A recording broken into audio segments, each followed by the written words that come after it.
We're here in the beautiful boreal forest surrounded by black spruce trees. And this is our black spruce partner and our balsam fir partner, Jean-Claude. I would love for you to share with us kind of the whole cycle that we have, the sustainability cycle behind the black spruce.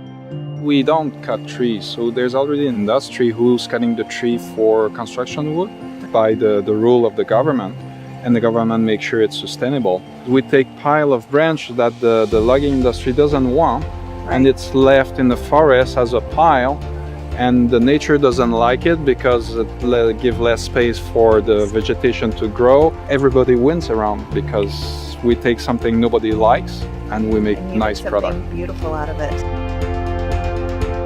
From the time we receive the raw material to the site here, so we chip it, we put in the steel, and the way we work here with the power plant is that inside their building there's faucet we use as we need to get the steam to the steel.